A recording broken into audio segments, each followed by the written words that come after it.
Hi, my name is Thomas Higgins, and this is my speech. Life is a recipe, and cooking is how I blend the ingredients of my experiences into something meaningful.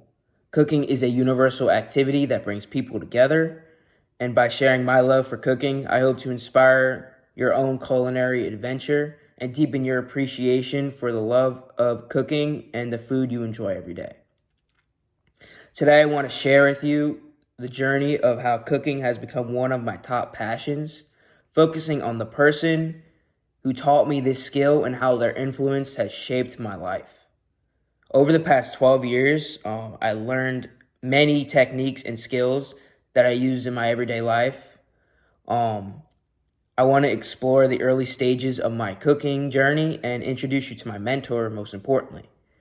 I will share the key lessons and techniques I've learned, and I really want to discuss my mentor, which was my grandmother.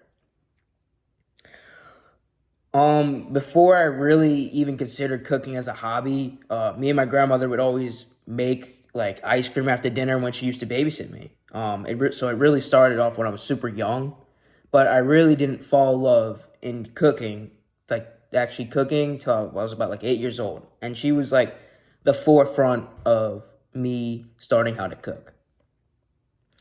So like during the early days of my cooking experience, I found myself making a lot of breakfast foods, like non-complex dishes. Well, in my opinion, which would be like pancakes, eggs, bacon, and French toast. And those are like kind of the first dishes I mastered on my own. Also, I used to help my mom bake for the holidays, like cakes and cookies. And probably about a year into my cooking journey, I started to learn techniques from my grandmother. She taught me how to saute, which would be like little amount of oil in like a high heat pan, and you would like saute like things like mushrooms and vegetables and onions too.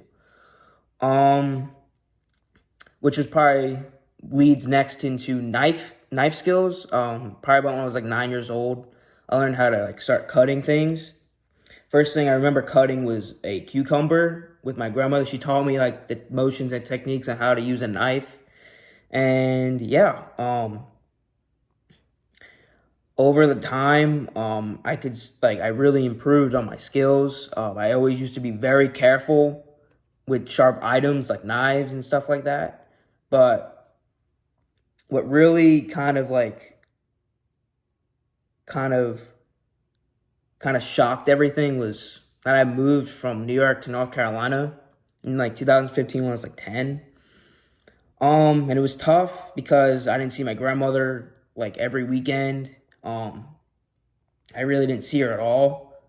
But I still did cook. I still cooked like all the time and during a time of hardships and I really couldn't fit in anywhere and I used cooking as a crutch, and I still can't thank cooking enough for being there when I really needed it.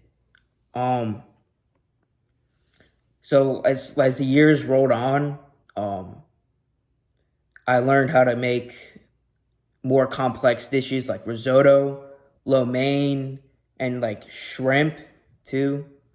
So I used to always talk to my grandma like once a week, and we'd always catch up and always tell her everything, like my experiences and things like that. So I didn't like obviously cut her off completely.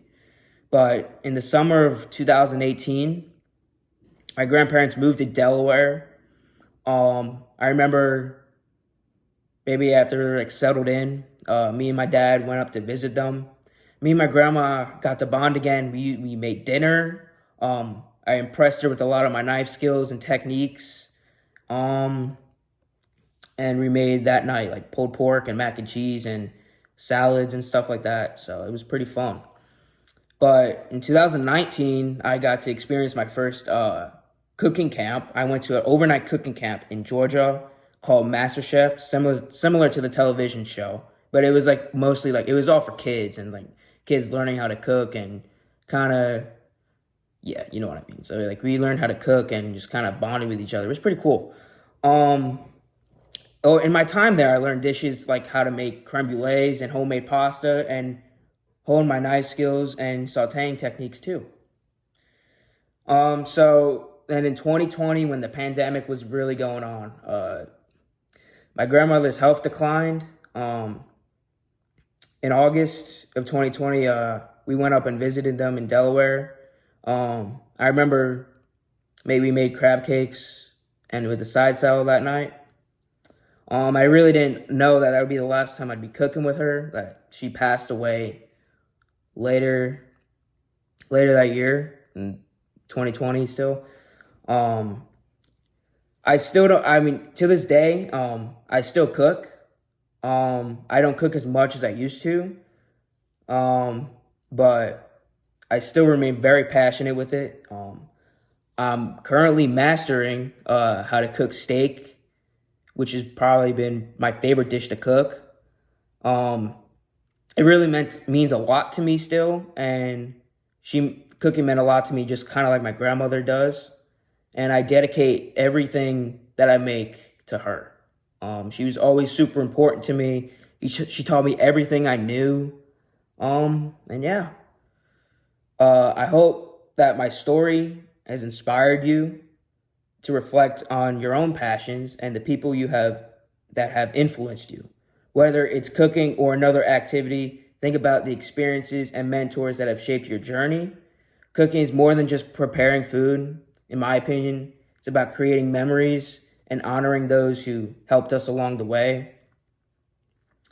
As you go about your life, I encourage you to try how to cook and become good with it, and do it with somebody you love and somebody who means a lot to you. Because if, as it did for me, it created me a lot of memories for me that I still really hold close to my heart.